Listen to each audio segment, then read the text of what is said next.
Nama saya Jion. Saya berusia 27 tahun, berasal dari Seoul, dan punya saluran YouTube dengan 300.000 pelanggan. Kebanyakan video saya membahas makanan Korea, kimchi buatan sendiri, gochujang pedas, tteokbokki yang kenyal. Orang-orang suka melihat saya makan sambil tersedak karena kepedasan, lalu tertawa. 10 hari lalu, saya memutuskan datang ke Bandung.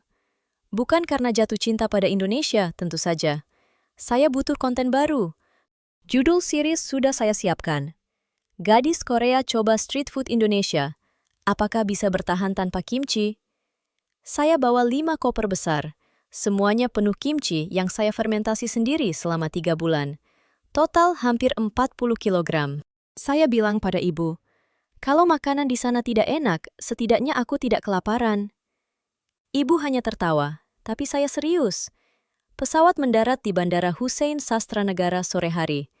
Udara langsung menyambut saya dengan panas lembab yang menempel di kulit.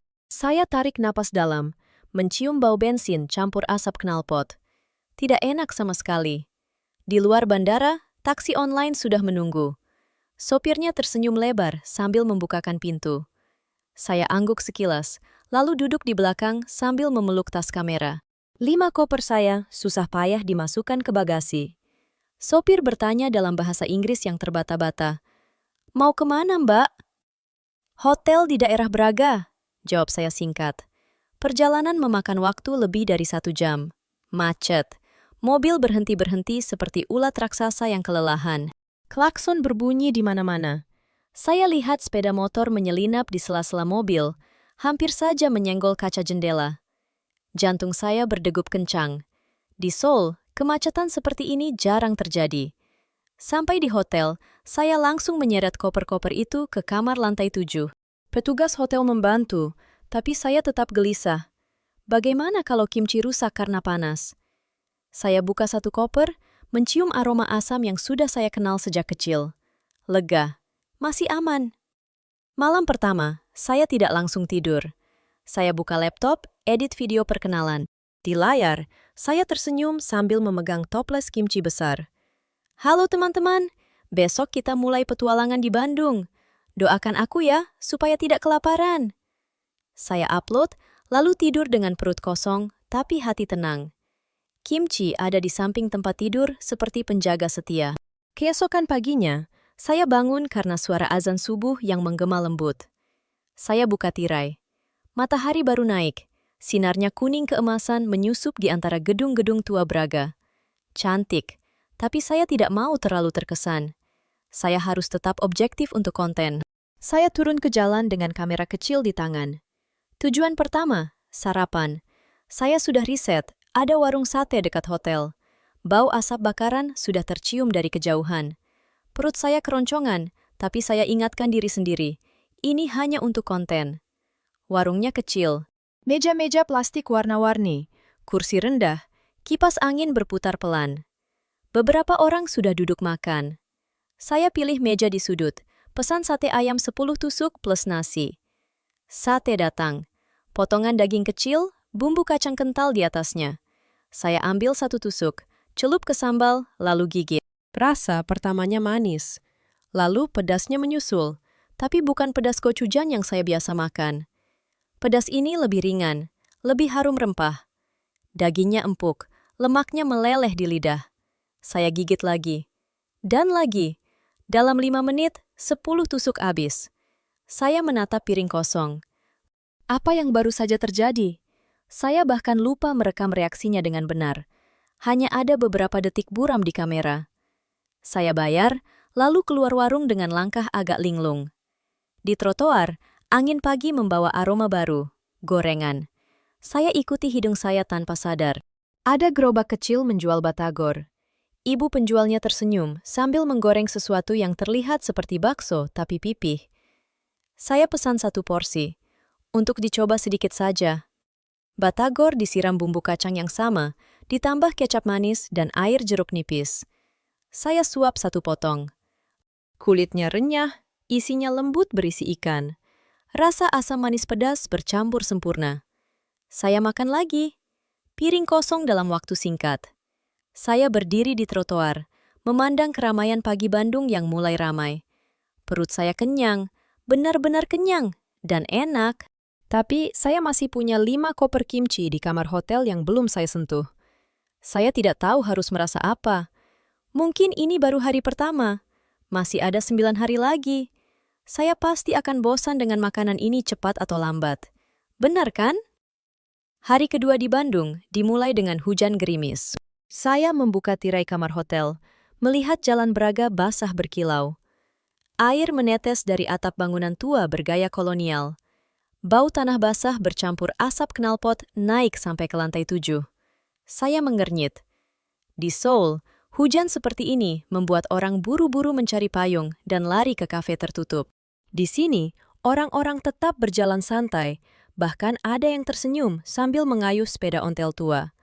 Saya memutuskan untuk keluar juga. Kamera di tangan, jas hujan tipis di tas. Tujuan hari ini, Pasar Baru. Saya dengar di sana banyak jajanan tradisional Sunda. Saya sudah menyiapkan skrip di kepala.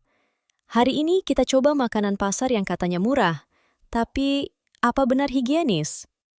Perjalanan dengan angkot merah yang penuh sesak. Saya berdiri memegang pegangan atas sambil oleng. Bau bensin dan keringat bercampur. Sopir memutar dangdut keras-keras. Penumpang lain bernyanyi pelan ikut irama. Saya diam saja, mencoba tetap tersenyum untuk kamera yang saya nyalakan diam-diam. Pasar Baru ramai sekali meski hujan. Atap seng meneteskan air di sana-sini. Saya melangkah hati-hati agar sepatu tidak licin. Bau rempah-rempah menyambut kuat. Ketumbar, lengkuas, daun salam. Ada juga aroma manis dari gula merah yang sedang direbus. Saya berhenti di depan gerobak seblak. Tulisan tangan, seblak jeletet murni. Penjualnya seorang ibu berjilbab biru, tersenyum lebar sambil mengaduk kerupuk basah yang menggelembung dalam kuah oranye. "Pesan 1 porsi, Bu, yang sedang saja pedasnya," kata saya. Ibu itu mengangguk, menambahkan kerupuk, mie, bakso, ceker, dan sawi. Lalu disiram kuah panas beruap. Saya ambil tempat duduk di bangku plastik kecil yang basah. Sendok plastik, mangkuk styrofoam. Saya merekam close-up, lalu suap pertama. Kuahnya panas membakar lidah. Pedasnya beda lagi dari kemarin. Lebih dalam, lebih nendang. Kerupuk basah yang kenyal bercampur potongan ceker yang lunak. Saya suap lagi. Dan lagi. Dalam 3 menit, mangkuk kosong. Saya menatapnya heran. Ibu penjual tertawa kecil. "Enak ya, Neng? Mau tambah?" Saya menggeleng, tapi perut masih lapar. Saya lanjut jalan. Di sebelahnya ada gerobak cireng. Gorengan dari aci yang digoreng garing, disiram bumbu rujak manis pedas. Saya pesan 5 biji. Cirengnya panas, luar renyah, dalam kenyal. Saat digigit, bunyi kriuk keras terdengar di tengah keramaian pasar. Saya makan sambil berdiri, tangan belepotan saus. Tidak peduli lagi sepatu basah atau rambut lengket karena uap. Lalu saya melihatnya untuk pertama kali. Tumpukan kerupuk warna-warni di meja sebelah. Ada kerupuk kulit, kerupuk bawang, kerupuk udang, kerupuk pasir, bahkan kerupuk gendar yang besar-besar. Penjualnya seorang bapak tua dengan topi kopiah. "Kerupuknya renyah semua, Neng. Ambil sendiri, timbang nanti," katanya ramah. Saya ambil 1 kantong kecil kerupuk kulit. Hanya untuk konten, pikir saya. Saya gigit 1 lembar. Kriuk! Rasa gurihnya meledak di mulut. Tidak asin berlebihan, tapi pas. Saya ambil lagi, dan lagi. Tanpa sadar, saya sudah memegang 3 kantong besar. Bapak penjual membantu mengikatnya dengan karet gelang. "Berapa, Pak?" 40.000 saja, Neng. Murah kan? Saya bayar, lalu keluar pasar dengan tangan penuh. Hujan sudah reda. Saya naik angkot kembali ke hotel, duduk di dekat jendela sambil memandang kota yang masih basah. Di kamar, saya letakkan 3 kantong kerupuk di atas meja. Saya buka 1, makan lagi sambil edit video hari ini. Jari saya penuh remah-remah kerupuk. Saya tertawa sendiri melihatnya. Malam itu, saya baru sadar. Saya belum membuka 1 pun koper kimchi sejak kemarin. Perut kenyang sekali. Lidah masih terasa pedas seblak dan gurih kerupuk. Saya buka kulkas kecil di kamar. Masih kosong. Saya memandang 5 koper besar yang tertata rapi di sudut. Mereka seperti tentara yang menunggu perintah, tapi belum dipanggil. Saya menggeleng. Besok saja, gumam saya. Besok pasti saya butuh kimchi lagi. Tapi dalam hati, saya mulai ragu. Hari ketiga, saya bangun dengan rasa lapar yang aneh. Bukan lapar biasa. Lapar yang membuat saya gelisah. Seperti ada sesuatu yang kurang jika tidak segera makan lagi makanan jalanan itu. Saya lihat jam. Pukul 7 pagi. Di luar jendela, kabut tipis masih menyelimuti bukit-bukit di kejauhan. Bandung pagi ini sejuk. Angin membawa aroma daun basah dan asap bakaran dari warung-warung yang baru buka. Saya ambil kamera, tas kecil, dan keluar hotel tanpa sarapan di sana. Saya sudah tahu tujuan, Jalan Cihampelas. Katanya di sana banyak jeans murah, tapi yang lebih penting, banyak pedagang kaki lima berjejer sepanjang hari. Perjalanan dengan ojek online. Pengemudinya ramah, bertanya, "Mau kemana, Neng? Hati-hati ya, ramai sekali nanti." Saya hanya tersenyum tipis. Dalam hati, saya masih berpikir, ramai berarti kotor, berarti bau, berarti tidak nyaman. Tapi begitu tiba, saya langsung salah. Ya, ramai. Ya, ada asap knalpot dan suara klakson. Tapi aroma yang mendominasi adalah gorengan panas, sate kambing yang baru dibakar, dan kerupuk yang sedang digoreng di wajan besar. Saya berhenti di depan seorang bapak yang menjual aneka kerupuk mentah dan goreng. Wajan besarnya penuh minyak panas. Kerupuk kulit putih mengembang jadi besar berwarna kecoklatan. Bunyi, ces, ces, saat kerupuk masuk minyak, membuat saya berdiri lebih dekat. "Pesan yang sudah digoreng, Pak. Campur ya," kata saya. Bapak itu tersenyum, mengambil kantong plastik besar, memasukkan kerupuk kulit, kerupuk bawang, kerupuk ikan, dan sedikit kerupuk gendar yang masih hangat. "Ini baru matang, Neng. Renyah sekali." Saya bayar, lalu duduk di trotoar sambil makan. Kriuk, kriuk. Setiap gigitan terasa gurih alami. Tidak perlu saus apa-apa. Saya makan satu kantong habis dalam 10 menit. Lalu saya lanjut jalan. Ada ibu-ibu menjual colenak. Poyum bakar dengan saus kinca gula merah. Saya pesan 2 porsi. Manis, lengket, hangat. Saya makan sambil merekam, tapi tangan saya gemetar karena terlalu lahap.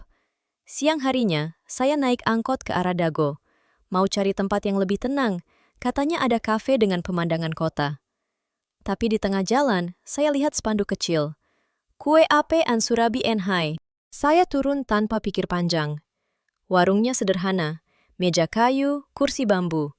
Ibu penjual sedang menuang adonan surabi ke cetakan tanah liat di atas tungku arang. Asap tipis naik, aroma santan dan daun pandan langsung menyerang hidung.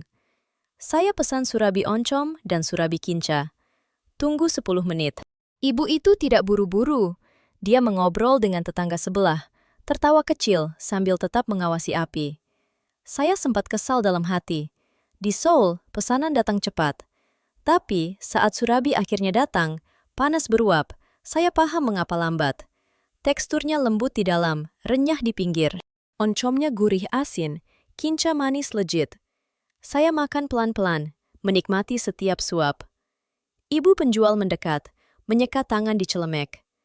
"Dari mana ya, Neng? Kok makan banyak sekali?" "Dari Korea," jawab saya sambil tersenyum malu. "Wah, jauh ya? Enak gak makanannya di sini?" Saya mengangguk. "Enak sekali, Bu." Dia tertawa hangat. "Alhamdulillah, makan lagi ya kalau kurang." Sore itu, saya pulang ke hotel dengan 2 kantong besar lagi. 1 berisi kerupuk berbagai macam yang saya beli di Cihampelas. 1 lagi berisi surabi bungkus daun pisang untuk camilan malam. Di kamar, saya susun semua belanjaan di atas meja. Kerupuk menumpuk seperti gunung kecil. Ada yang masih hangat, ada yang sudah dingin tapi tetap renyah. Saya buka satu persatu, mencoba lagi sambil duduk di lantai. Malam semakin larut. Saya sadar sesuatu. Sudah 3 hari di Bandung. Perut saya selalu kenyang. Lidah saya selalu bahagia. Dan 5 koper kimchi itu masih tertutup rapat, tidak tersentuh sama sekali. Saya berdiri, mendekati koper terdekat. Saya buka resletingnya pelan. Aroma asam khas kimchi langsung keluar, kuat seperti biasa. Saya ambil satu toples kecil, buka tutupnya. Saya cium lagi. Masih enak, masih seperti rumah. Tapi saya tidak lapar. Saya tidak ingin makan kimchi sekarang. Saya tutup kembali toplesnya. Hati saya berdegup aneh, seperti ada yang mulai retak di dalam dada. Apa yang sedang terjadi ini? Saya lihat tumpukan kerupuk di meja. Saya ambil satu lembar kerupuk kulit, gigit keras. Kriuk! Rasanya lebih enak daripada kimchi malam ini. Saya geleng-geleng kepala sendiri. Besok pasti berbeda, gumam saya. Besok saya pasti kembali normal. Tapi suara itu terdengar lemah, bahkan untuk telinga saya sendiri. Hari keempat, saya sudah tidak lagi membawa rencana harian yang kaku. Saya bangun pagi, mandi cepat, lalu langsung keluar hotel dengan kamera mati di tas. Saya baru nyalakan kalau memang perlu. Rasanya seperti libur dari diri sendiri.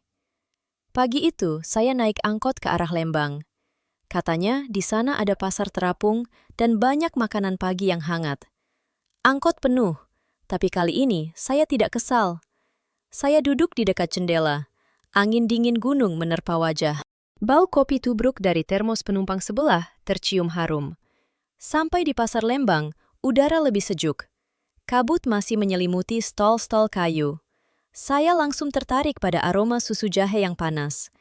Ada nenek tua menjualnya di pojok pasar. "Susu jahe satu, Nek," kata saya. Nenek itu tersenyum. Giginya tinggal sedikit, tapi matanya berbinar. Dia tuang susu kerbau panas ke gelas plastik, tambah jahe parut dan gula aren. Uap naik membawa aroma manis pedas yang menghangatkan dada. Saya minum pelan sambil jalan. Hangatnya meresap sampai ke ujung jari. Di Seoul, susu jahe jarang saya minum. Terlalu manis katanya. Tapi ini beda. Manisnya pas, jahenya kuat, tapi tidak pahit. Lalu saya lihat gerobak bandros. Kue tradisional dari parutan kelapa dan tepung beras, dipanggang di cetakan setengah bulan. Bau kelapa sangrai membuat perut keroncongan lagi. Saya pesan 4 biji. Penjualnya seorang bapak muda, sibuk bolak-balik cetakan di atas arang. Dia tidak buru-buru meski antrean mulai panjang. Dia mengobrol dengan pembeli di depan saya, tanya kabar anaknya yang baru masuk sekolah. Saya sempat gondok dalam hati. Lambat sekali. Tapi saat bandros akhirnya sampai di tangan saya, masih panas, kulitnya renyah, dalamnya lembut beraroma kelapa sangrai. Saya gigit 1, lalu 2, lalu habis 4 dalam sekejap. Bapak itu tertawa melihat piring kosong. "Enak ya, Neng? Mau tambah?" Saya mengangguk malu. "Tambah 2 lagi ya, Pak." Sore harinya, saya pulang ke hotel dengan kantong plastik berat.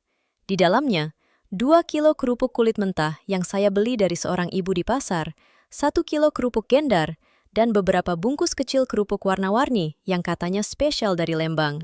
Malam itu, di kamar hotel, saya mulai menggoreng kerupuk sendiri. Saya pinjam wajan kecil dari dapur hotel, beli minyak goreng di minimarket bawah. Bau minyak panas dan kerupuk mengembang memenuhi kamar. Kriuk, kriuk. Setiap kerupuk mengembang jadi besar. Saya angkat dengan sumpit, tiriskan di tisu. Saya makan hangat-hangat. Gurihnya alami, renyahnya sempurna. Saya makan sambil duduk bersila di lantai, dikelilingi tumpukan kerupuk seperti benteng kecil. Saya lihat meja kamar. Sudah penuh. Kerupuk dari hari sebelumnya masih banyak. Saya buka lemari pakaian. Kosong. Saya mulai susun kerupuk di sana juga. 5 koper kimchi masih berdiri diam di sudut ruangan. Saya lewati mereka setiap kali ke kamar mandi. Aroma kimchi samar-samar keluar dari celah resleting. Tapi saya tidak tergoda lagi. Hari kelima, saya ke floating market lagi. Kali ini sendirian, tanpa kamera. Saya makan sate marangi, lalu lotek, lalu colenak lagi. Saya beli kerupuk lagi. Kali ini kerupuk melarat yang tipis-tipis. Katanya renyahnya tahan lama. Penjualnya seorang remaja laki-laki, mungkin masih SMA.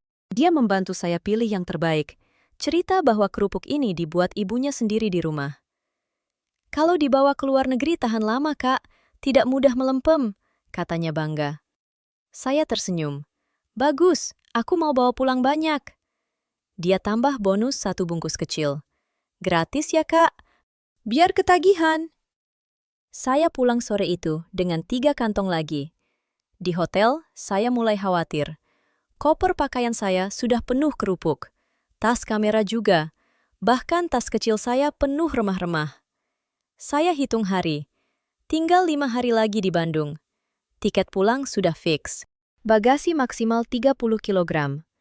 Saya buka aplikasi maskapai, cek ulang. Benar, hanya 30 kilogram total.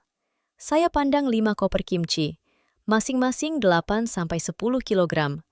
Total hampir 40 kilogram sendiri. Saya pandang tumpukan kerupuk yang semakin menjulang. Hati saya mulai berdegup tidak nyaman. Apa yang harus saya lakukan nanti? Saya coba abaikan. Saya buka 1 bungkus kerupuk baru, gigit keras. Kriuk! Rasa gurihnya masih luar biasa. Tapi kali ini ada sedikit rasa bersalah bercampur. Mungkin besok saya berhenti beli kerupuk. Mungkin. Hari ke-6. Saya bangun dengan perasaan gelisah yang lebih kuat. Malam tadi, saya bermimpi sedang makan kerupuk di tengah pasar ramai. Tapi setiap kali gigit, kerupuknya habis sebelum kriuknya terdengar. Saya terbangun berkeringat, langsung ambil 1 bungkus dari meja dan makan 2 lembar. Baru tenang. Saya lihat sekeliling kamar. Kerupuk sudah menjajah setiap sudut. Di atas meja, di dalam lemari, di bawah tempat tidur, bahkan di koper pakaian saya yang kecil. Saya hitung kasar, mungkin sudah lebih dari 20 kilogram. Saya buka laptop, cek berat bagasi lagi. 30 kilogram maksimal. Tiket pulang tinggal 4 hari lagi. Saya coba alasan dengan diri sendiri. Nanti di bandara, saya bayar excess baggage saja. Mahal, tapi bisa. Tapi dalam hati saya tahu, excess mahal sekali untuk rute internasional. Dan uang tabungan untuk trip ini sudah menipis, karena setiap hari saya belanja kerupuk seperti orang kesetanan. Saya keluar hotel dengan hati berat. Hari ini saya janji pada diri sendiri, tidak beli kerupuk lagi. Cukup. Saya mau ke gedung sate, lihat arsitektur, ambil foto bagus, makan sedikit saja. Tapi begitu naik angkot ke arah sana, saya lewati pasar kecil di pinggir jalan. Ada ibu tua menjual kerupuk kemplang dari Palembang. Besar-besar, tebal, katanya dibakar di atas bara. Saya turun tanpa sadar. "Neng, coba dulu 1," kata ibu itu sambil menyodorkan potongan kecil yang masih hangat. Saya gigit. Kriuk keras, aroma ikan bilis dan kelapa sangrai langsung memenuhi mulut. Saya diam sebentar. "Berapa sekilo, Bu?" 35.000 saja. Ambil 2 kilo, saya kasih bonus. Saya pulang sore itu dengan 2 kantong lagi. Lebih berat dari rencana. Malamnya, saya mulai panik sungguhan. Saya buka semua koper dan tas. Saya timbang 1 persatu dengan timbangan kamar mandi hotel. Kerupuk total 28 kilogram. Koper pakaian dan barang pribadi 5 kilogram. Total 33 kilogram. Kimchi masih 5 koper penuh. Belum saya hitung ulang, tapi pasti lebih dari 35 kilogram sendiri. Saya duduk di lantai, dikelilingi kerupuk seperti tembok. Saya ambil 1 lembar, gigit pelan. Kriuknya terdengar keras di kamar sunyi. Air mata saya hampir jatuh. Bukan karena sedih, karena bingung. Bagaimana bisa saya, Jion yang dulu bangga dengan kimchi buatan sendiri, sekarang lebih memilih kerupuk yang bahkan bukan dari negaranya? Saya buka ponsel, lihat komentar di video terakhir yang baru saya upload 2 hari lalu. Banyak yang bertanya, "Mbak Jian kok jarang makan kimchi lagi? Mana kopernya?" Saya belum jawab apa-apa. Saya takut. Saya pandang 5 koper kimchi yang masih rapi di sudut. Mereka seperti menatap saya dengan kecewa. Saya bangkit, mendekat ke 1 koper. Saya buka resletingnya perlahan. Aroma asam kimchi langsung keluar kuat, seperti mencubit hidung. Saya ambil 1 toples, buka. Saya coba suap 1 potong kecil. Asamnya masih pas, pedasnya masih nendang. Tapi, kok rasanya biasa saja sekarang? Saya tutup lagi toplesnya. Hati saya berdegup kencang. Apa yang sedang terjadi ini? Saya kembali duduk di lantai. Saya ambil kerupuk kemplang yang baru dibeli tadi. Gigitan 1, kriuknya menggema. Gurihnya menyebar. Ringan tapi memuaskan. Saya makan lagi. Dan lagi. Malam itu saya tidak tidur nyenyak. Saya bermimpi lagi. Kali ini saya berdiri di bandara. Petugas check-in menggelengkan kepala. Kelebihan berat, Mbak. Harus buang. Saya bangun tengah malam, keringat dingin. Tinggal 3 hari lagi. Hari ke-7, saya hampir tidak keluar kamar. Saya bangun pagi, duduk di lantai, memandang 2 gunung besar yang terbentuk di kamar hotel saya. 1 gunung kerupuk, 1 gunung koper kimchi. Saya coba hitung ulang. Kerupuk sekarang sekitar 32 kilogram. Kimchi 40 kilogram lebih. Total 70 kilogram. Bandara hanya izinkan 30. Artinya, saya harus tinggalkan lebih dari 40 kilogram di sini. Saya buka ponsel, cari tahu biaya excess baggage ke Seoul. Harganya membuat saya pusing. Lebih mahal dari tiket pesawat saya sendiri. Saya mulai gelisah sungguhan. Saya jalan bolak-balik di kamar kecil itu. Lantai berderit pelan. Di luar jendela, Bandung pagi ini cerah. Suara burung berkicau bercampur klakson jauh. Bau kopi dari warung bawah hotel naik samar-samar. Saya duduk lagi, buka 1 bungkus kerupuk terakhir yang masih hangat dari kemarin. Saya gigit. Kriuk. Masih enak. Masih membuat saya tenang sebentar. Tapi kali ini ada rasa pahit di ujung lidah. Bukan dari kerupuk, dari pikiran saya sendiri. Saya ingat kata-kata penonton di YouTube. Mereka menunggu saya makan kimchi lagi. Mereka menunggu lelucon tentang bertahan hidup di Indonesia. Saya sudah janji akan bawa pulang cerita lucu tentang bagaimana kimchi menyelamatkan saya. Sekarang, saya bahkan tidak ingin membukanya. Siang itu, saya akhirnya keluar. Bukan untuk makan. Saya ke minimarket, beli kantong sampah besar dan selotip. Saya bilang pada diri sendiri, hari ini saya rapikan. Saya pilih mana yang dibawa, mana yang dibuang. Tapi begitu kembali ke kamar, tangan saya gemetar. Saya buka 1 koper kimchi. Aroma asam langsung memenuhi ruangan. Saya ambil 1 toples besar, pegang lama. Saya ingat malam-malam di Seoul, mengaduk kimchi berjam-jam sambil dengar musik K-pop. Saya ingat ibu yang bilang, kimchi kita paling enak di dunia. Saya letakkan toples itu kembali. Saya tidak sanggup buka lebih banyak. Saya pindah ke tumpukan kerupuk. Saya ambil 1 persatu, susun rapi di kantong sampah. Tapi setiap kali mau ikat, tangan saya berhenti. Saya ingat ibu di pasar yang kasih bonus. Saya ingat bapak di Cihampelas yang bilang kerupuknya renyah tahan lama. Saya ingat remaja yang bilang ini buatan ibunya sendiri. Saya duduk lagi, kepala saya penuh, malam datang cepat. Saya pesan makanan ke kamar untuk pertama kalinya. Nasi goreng biasa. Tapi saat datang, saya hanya makan 2 suap. Rasanya hambar dibanding semua yang sudah saya coba di jalanan. Saya buka laptop, mulai ketik draft video baru. Saya mau jelaskan pada penonton bahwa saya baik-baik saja, bahwa makanan di sini lumayan, tapi kimchi tetap nomor 1. Tapi jari saya berhenti di keyboard. Saya hapus semua. Saya bohong kalau bilang begitu. Saya tutup laptop. Saya pandang jam. Tinggal 3 hari lagi. Saya ambil 1 lembar kerupuk kulit besar, gigit separuh. Kriuk keras menggema di kamar sunyi. Air mata saya jatuh tanpa suara. Saya tidak tahu lagi mana yang harus saya lepaskan. Kimchi yang saya buat dengan tangan sendiri selama bertahun-tahun. Atau kerupuk yang baru saya kenal seminggu, tapi sudah mengubah segalanya. Saya tidur malam itu dengan hati berat. Di mimpi, saya berdiri di tengah jalan Braga. Di kanan, 5 koper kimchi. Di kiri, gunung kerupuk setinggi rumah. Saya harus pilih 1. Saya bangun sebelum subuh. Keringat dingin lagi. Hari esok adalah hari ke-8. Saya harus putuskan. Hari ke-8. Pagi itu, saya bangun dengan keputusan yang sudah mengendap semalaman. Saya tidak bisa menunda lagi. Tinggal 2 hari sebelum pesawat berangkat. Saya mandi lama. Air panas mengguyur badan sampai kulit memerah. Saya keluar kamar mandi, berdiri di tengah ruangan. Kerupuk di mana-mana. Kimchi di sudut, diam seperti sedang menunggu vonis. Saya ambil ponsel, buka aplikasi penerbangan. Saya coba cari opsi tambah bagasi. Harganya terlalu mahal. Saya tutup aplikasi, tarik napas dalam. Lalu saya mulai bertindak. Saya ambil kantong sampah besar yang kemarin saya beli. Saya buka satu persatu koper kimchi. Aroma asam menyengat langsung memenuhi kamar. Saya pegang toples demi toples. Ada yang masih segar, ada yang sudah mulai lebih matang. Saya bawa ke kamar mandi. Satu persatu, saya buka tutupnya. Saya tuang kimchi ke toilet. Warna merah gochugaru bercampur putih kubis mengalir deras.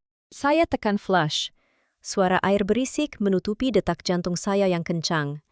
Saya lakukan lagi. Dan lagi. 5 koper. Puluhan toples. Semua kimchi yang saya buat dengan tangan sendiri selama 3 bulan. Semua yang saya bawa dari Seoul dengan bangga. Semua hilang ke saluran pembuangan hotel. Air mata saya jatuh tanpa suara. Bukan karena kimchi, karena saya baru sadar betapa saya telah berubah. Saat koper terakhir kosong, saya duduk di lantai kamar mandi. Dingin ubin menusuk punggung. Saya pandang koper-koper kosong itu. Ringan sekarang. Kosong. Saya bangkit, cuci tangan lama-lama. Lalu saya mulai pindahkan kerupuk. Saya susun rapi di 5 koper besar itu. Kerupuk kulit di 1 koper. Kerupuk gendar dan kemplang di koper lain. Kerupuk bawang dan udang di yang ketiga. Saya lapisi dengan koran bekas agar tidak remuk. Saya timbang ulang. Total kerupuk 31 kilogram. Pas sekali dengan batas bagasi, plus sedikit pakaian saya. Saya tutup resleting koper satu persatu. Bunyinya seperti mengunci keputusan. Sore itu, saya keluar hotel untuk terakhir kalinya mencari makan. Saya ke warung sate langganan di Braga. Saya pesan 10 tusuk. Makan pelan sambil memandang orang-orang lewat. Bapak penjual sate mendekat, menyekat tangan di celemek. "Besok pulang ya, Neng?" Saya mengangguk. "Iya, Pak, besok sore." "Sayang sekali, padahal baru ketagihan kerupuk ya?" Saya tertawa kecil. "Iya, Pak." "Sangat ketagihan." Dia tersenyum lebar. "Bawa pulang banyak ya, biar ingat Bandung." Saya angguk lagi. Dadaku hangat. Malam itu saya packing akhir. Kamar sudah rapi. Hanya 5 koper kerupuk dan 1 tas kecil. Saya duduk di tempat tidur, buka 1 bungkus kecil kerupuk melarat yang tersisa. Saya makan pelan. Kriuk, kriuk. Rasa gurihnya masih sama, tapi sekarang ada rasa lain bercampur. Rasa lega, rasa bebas. Saya buka laptop untuk terakhir kali di Bandung. Saya rekam video pendek. Tanpa makeup, tanpa senyum dipaksakan. "Halo teman-teman, ini Jion dari Bandung. Besok aku pulang ke Seoul. Aku mau bilang sesuatu. Aku salah. Aku bawa 5 koper kimchi karena takut kelaparan. Tapi ternyata, aku tidak pernah lapar di sini. Malah sebaliknya, aku ketagihan makanannya sini, terutama kerupuk." Saya angkat 1 lembar kerupuk ke kamera, gigit, kriuk keras. "Aku buang semua kimchi tadi pagi. Aku ganti dengan kerupuk. Maaf kalau mengecewakan, tapi aku janji, nanti di Seoul aku buka seri baru, tentang makanan Indonesia. Karena ini luar biasa." Saya upload video itu malam itu juga. Jantung berdegup kencang saat tekan tombol publish. Saya matikan lampu. Saya tidur nyenyak untuk pertama kalinya dalam seminggu. Besok adalah hari terakhir. Hari ke-9. Hari terakhir saya di Bandung. Saya bangun pagi sekali. Matahari baru muncul di ufuk timur. Sinarnya lembut menyusup lewat tirai tipis. Saya duduk di tepi tempat tidur, memandang 5 koper kerupuk yang sudah tertata rapi di depan pintu. Semuanya berlabel bagasi. Siap berangkat. Saya tarik napas panjang. Bau kerupuk masih samar-samar tercium di udara kamar. Tidak lagi pengap seperti kemarin. Malah terasa hangat, seperti rumah baru. Saya mandi, pakai baju paling nyaman. Kaos putih sederhana dan celana jeans yang sudah agak longgar, karena 10 hari ini saya makan lebih banyak dari biasanya. Saya tersenyum kecil di depan cermin. Wajah saya lebih cerah, mata tidak lagi lelah. Saya keluar hotel lebih awal. Pesawat sore, tapi saya ingin habiskan hari terakhir ini dengan benar. Saya jalan kaki ke arah Braga lagi. Pagi itu sejuk, angin gunung turun membawa aroma kopi dan gorengan segar. Saya berhenti di warung sate langganan. Bapak penjual sudah ada, sedang meniup bara arang sampai merah. Asap tipis naik membawa bau daging kambing yang gurih. "Pagi, Pak," sapa saya sambil duduk di bangku plastik. "Pagi, Neng. Pulang hari ini ya?" tanyanya sambil tersenyum. "Iya, Pak. Sore nanti." Dia mengangguk, mulai menusuk sate. "Makan dulu ya, biar kenyang di jalan." Saya pesan 15 tusuk. Lebih banyak dari biasa. Dia tertawa kecil sambil menyipas bara. Saat sate datang, saya makan pelan. Bumbu kacang kental, sambal pedasnya pas. Saya kunyah lama-lama, seperti ingin simpan rasa ini selamanya. Bapak itu duduk sebentar di sebelah saya, istirahat. "Neng, kok dari awal datang sini langsung suka kerupuk ya? Biasanya orang luar negeri takut." Saya tertawa. "Awalnya saya takut semua, Pak. Takut tidak higienis, takut tidak enak. Saya bawa kimchi banyak dari Korea, takut kelaparan." Dia mengangguk-angguk. "Terus sekarang?" "Sekarang saya buang semua kimchi, ganti kerupuk." Dia terkejut, lalu tertawa lepas. "Masya Allah, luar biasa. Berarti makanan kita menang dong?" Saya tersenyum malu. "Menang telak, Pak." Dia kasih bonus 5 tusuk lagi. "Gratis ya, biar ingat saya." Saya makan sampai habis. Perut kenyang, hati penuh. Siangnya, saya jalan ke pasar baru lagi. Saya ingin beli oleh-oleh kecil untuk ibu di Seoul. Bukan kerupuk lagi, karena koper sudah penuh. Saya beli kain batik sederhana dan beberapa bungkus kopi Arabica lokal. Di pasar, saya bertemu ibu penjual seblak yang dulu. Dia ingat saya. "Neng Korea, sudah mau pulang ya?" "Iya, Bu. Besok sudah di Seoul." Dia sedih kecil. "Sayang sekali. Makan seblak lagi nggak?" Saya menggeleng sambil tersenyum. "Sudah kenyang tadi, Bu. Tapi terima kasih banyak. Seblak ibu paling enak." Dia peluk saya sebentar. Pelukan hangat seorang ibu. Bau rempah dari celemeknya menempel di baju saya. Sore hari, saya kembali ke hotel. Saya check out, petugas hotel bantu angkat 5 koper ke taksi. Sopir taksi terkejut lihat banyaknya koper. "Banyak sekali barangnya, Mbak. Belanja apa?" "Kerupuk," jawab saya singkat. Dia tertawa. "Wah, ketagihan ya?" Perjalanan ke bandara macet seperti biasa. Tapi kali ini saya tidak kesal. Saya buka jendela, biarkan angin sore masuk. Bau hujan yang baru turun semalam masih ada.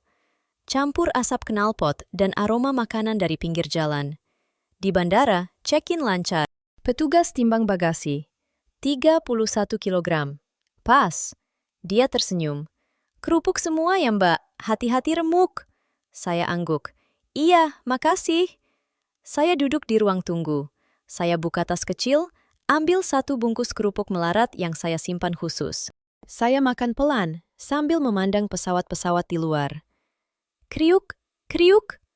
Rasa gurihnya masih sama, tapi sekarang rasanya lebih dalam, seperti membawa seluruh Bandung di setiap gigitan. Saya lihat ponsel. Video yang saya upload semalam sudah ditonton ribuan kali. Komentar banyak. Ada yang marah, ada yang terkejut, ada yang bilang, "Akhirnya jujur juga." Tapi banyak juga yang bilang terima kasih, yang bilang bangga. Saya tersenyum sendiri. Pesawat dipanggil. Saya berdiri, tarik tas kecil. 5 koper kerupuk sudah masuk bagasi. Saya jalan ke gate. Langkah saya ringan. Saya tidak lagi takut kelaparan. Saya tahu sekarang. Kadang, hal yang kita pikir akan selamatkan kita, justru yang menghalangi kita menemukan sesuatu yang jauh lebih indah. Kerupuk di tangan saya habis. Saya buang bungkusnya ke tempat sampah. Saya naik pesawat dengan hati penuh. Bandung, terima kasih. Pesawat lepas landas dari Bandung menuju Jakarta, lalu transit singkat sebelum ke Seoul. Saya duduk di dekat jendela, memandang awan putih di bawah sana. Bandung sudah jauh, tapi rasanya masih dekat sekali. Di tangan saya, hanya 1 bungkus kecil kerupuk melarat yang tersisa dari camilan bandara. Saya buka pelan, ambil 1 lembar. Kriuk. Suara renyahnya terdengar jelas di tengah deru mesin pesawat. Pramugari lewat, tersenyum ramah. "Mau minum apa, Mbak?" "Air putih saja," jawab saya. Dia mengangguk, menuang air ke gelas plastik. Saya minum pelan, lalu kembali makan kerupuk. Beberapa penumpang sebelah menoleh. Mungkin aneh melihat orang makan kerupuk di pesawat, tapi saya tidak peduli lagi. Sepanjang penerbangan, saya banyak diam. Saya buka galeri foto di ponsel. Ratusan foto makanan jalanan. Sate, seblak, batagor, surabi, dan tentu saja, kerupuk dalam berbagai bentuk dan warna. Saya tersenyum sendiri melihatnya. Saya ingat hari-hari pertama. Betapa saya mengeluh dalam hati tentang macet, tentang bau knalpot, tentang meja plastik yang lengket. Sekarang semua itu terasa lucu. Macet itu memang ada, tapi di tengah kemacetan, orang-orang tetap tersenyum, tetap saling sapa. Bau knalpot memang mengganggu, tapi aroma rempah dari warung pinggir jalan selalu lebih kuat, selalu mengalahkan.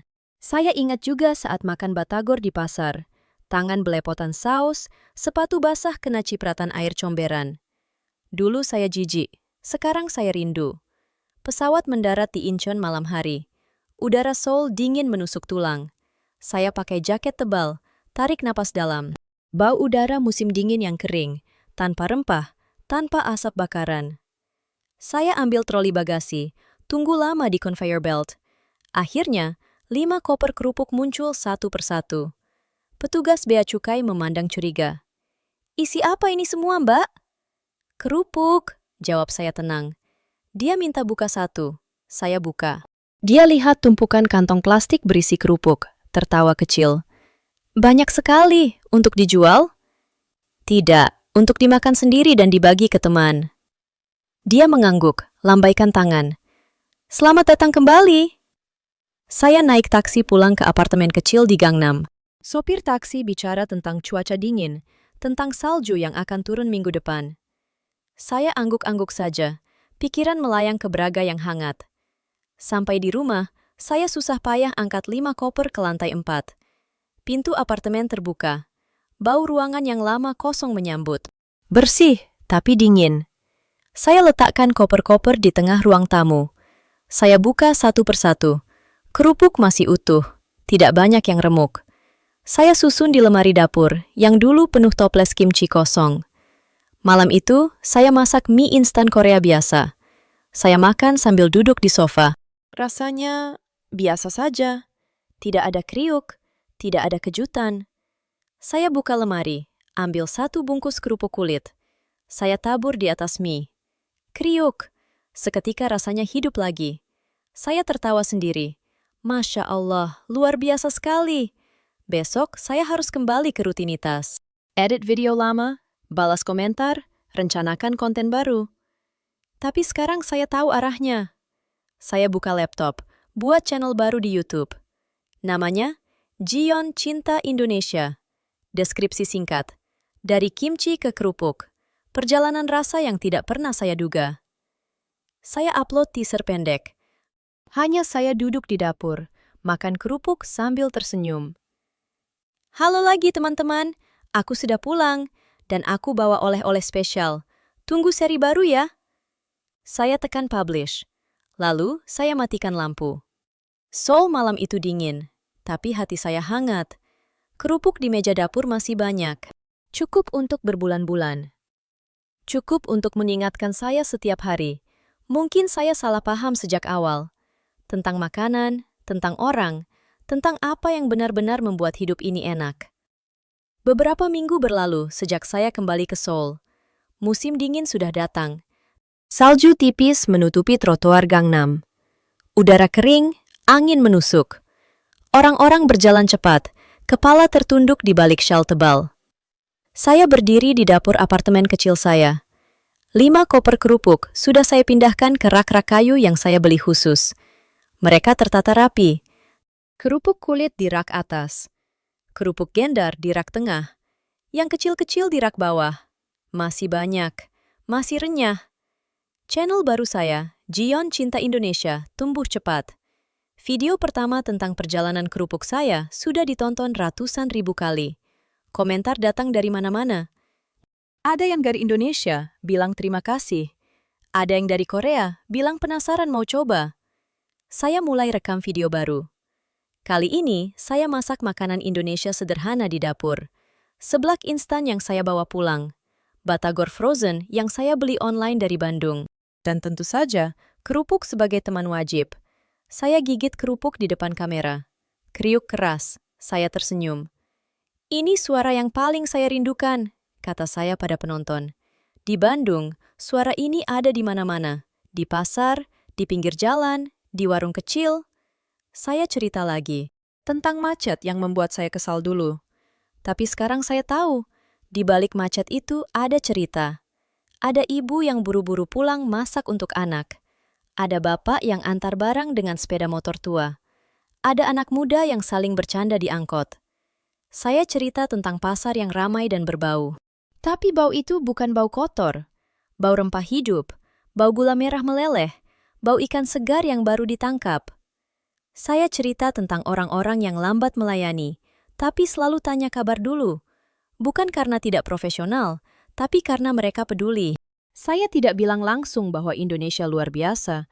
Saya hanya cerita apa yang saya lihat, apa yang saya rasakan, apa yang saya makan. Satu hari, saya dapat pesan dari ibu di Seoul. Dia tanya, "Jion, kapan pulang ke rumah? Ibu kangen." Saya jawab video call. Ibu muncul di layar, wajahnya penuh kerutan, tapi mata berbinar. "Rumah kok banyak kerupuk ya? Dari mana?" "Dari Bandung, Bu." "Ibu mau coba?" Saya kirim 1 koper kecil kerupuk ke rumah orang tua. Minggu depannya, ibu telepon. "Enak sekali ini kerupuk. Renyah, gurih. Ibu makan sama nasi hangat. Habis 2 bungkus sehari." Saya tertawa. Ibu yang dulu bilang kimchi kita paling enak, sekarang ketagihan kerupuk Indonesia. Saya mulai ajak teman-teman Korea mencoba. Kami kumpul di apartemen. Saya goreng kerupuk di wajan kecil. Bau minyak dan kerupuk mengembang memenuhi ruangan. Mereka kaget lihat kerupuk membesar. "Kriuknya keras sekali," kata salah satu teman. Mereka makan lahap. Minta tambah, minta resep, minta alamat beli online. Channel saya semakin ramai. Saya mulai kolaborasi dengan konten kreator Indonesia. Kami video call, cerita bersama. Mereka ajari saya bahasa Sunda sedikit-sedikit. Saya ajari mereka cara fermentasi Korea. Satu malam, saya duduk sendirian di balkon. Salju turun pelan. Seoul sunyi di bawah sana. Saya ambil 1 lembar kerupuk kulit terakhir dari bungkus lama, yang saya simpan dari hari terakhir di Bandung. Saya gigit pelan. Kriuk! Rasa gurihnya masih sama, tapi sekarang membawa kenangan panjang. Kenangan tentang jalan Braga yang basah hujan, tentang tawa bapak penjual sate, tentang pelukan ibu di pasar. Saya pandang langit gelap Seoul. Bintang tidak kelihatan karena lampu kota. Tapi di hati saya ada cahaya baru. Saya tidak lagi orang yang sama yang datang ke Bandung dengan 5 koper kimchi dan banyak prasangka. Saya sekarang orang yang pulang dengan 5 koper kerupuk dan hati penuh syukur. Mungkin saya salah paham sejak awal tentang apa yang benar-benar membuat kita kenyang. Bukan hanya perut, tapi juga jiwa. Dan untuk itu, saya berterima kasih pada Bandung, pada Indonesia, pada kerupuk yang sederhana, tapi mengubah segalanya. Masya Allah, luar biasa sekali.